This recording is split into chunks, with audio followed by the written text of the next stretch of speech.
The Caitlin Clark effect touches everything. And apparently, Under Armour failing to sign her is part of the reason Steph Curry and Under Armour have finally parted ways. Reported Caitlin Clark issue linked to Steph Curry's Under Armour divorce. Indiana Fever star Caitlin Clark reportedly played a role in Steph Curry no longer being with Under Armour. Welcome back to the channel. Thank you so much for being here.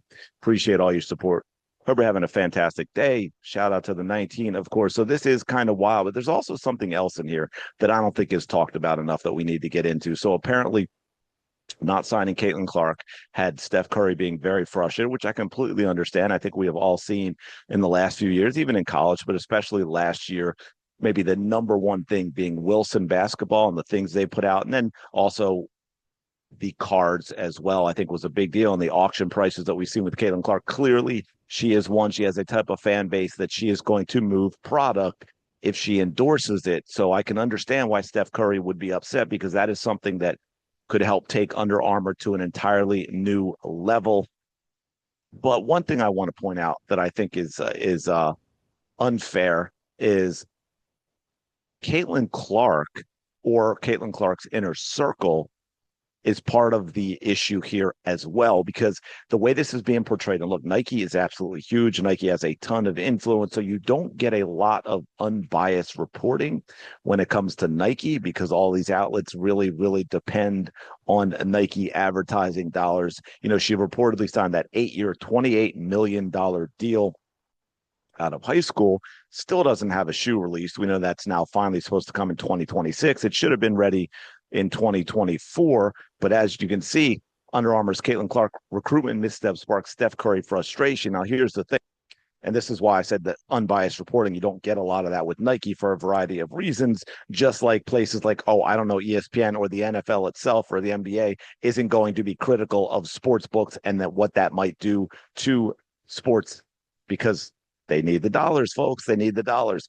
Nike wasn't the only apparel brand to court Clark. However, they were the only ones who gave her an offer that was worth considering, as reports indicated that no other companies came close to the deal Nike offered her. This is inaccurate.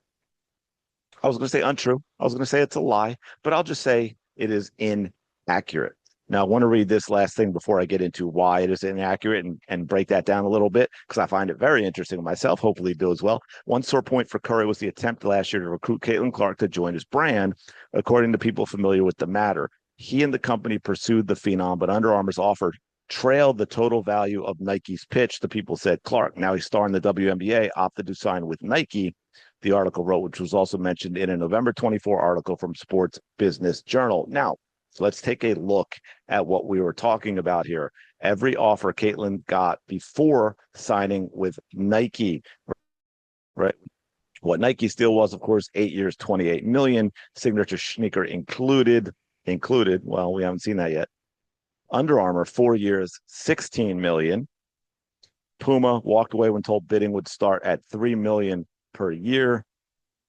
Adidas, 4 years, $6 million, obviously not a lot, but let's go back just a little bit. Okay, 4 years, $16 million and a signature shoe. 8 years, $28 million and a signature shoe.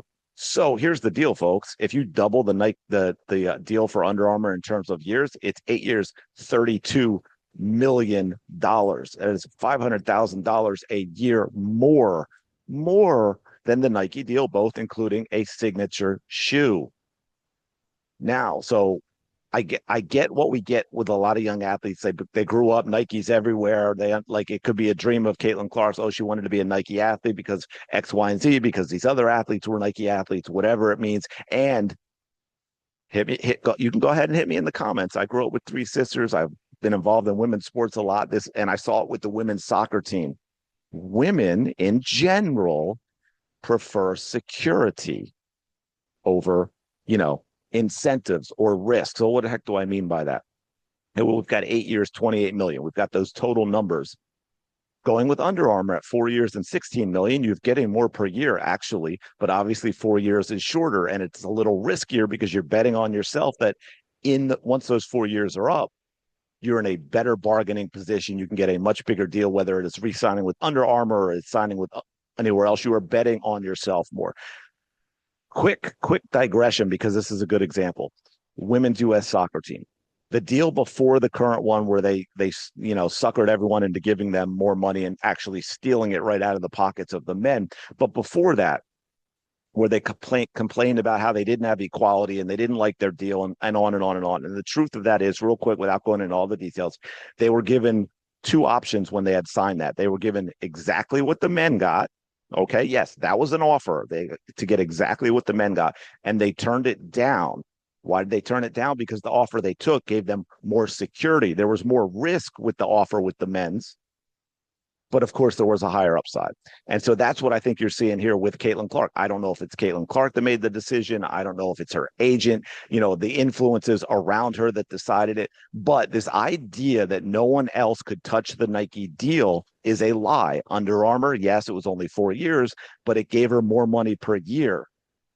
The risk for Caitlin Clark was, where is she going to be in 4 years? Is she going to be able to get more after that 4-year deal is up? And of course, now we've also seen what Nike has done. They've been absolute garbage, absolute trash, absolutely disgusting with their treatment of Caitlin Clark and the way they've handled it, and the fact that they've ignored her and they've downplayed her and they've diminished her, while also trying to raise up and elevate other players who say certain things that are more on board with what Nike likes to see from their athletes. Okay. So make no mistake. And don't get me wrong, I'm not trashing Caitlin. Like I said, she chose security, and I understand, like, she chose Nike. I get it. Just like she wants so badly to play in the WNBA and elevate it, because that was her dream growing up. So this is not a diss on that.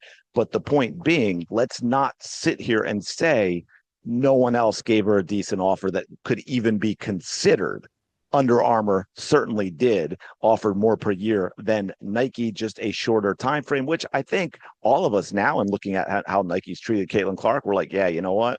I wish Caitlin could get out of this Nike deal. So maybe that deal with Under Armour would have been a lot better. Anyway, let me know your thoughts in the comments. We'll appreciate you checking out the video. Smash the like button, subscribe to the channel. Go have the day you deserve. I will talk to you later.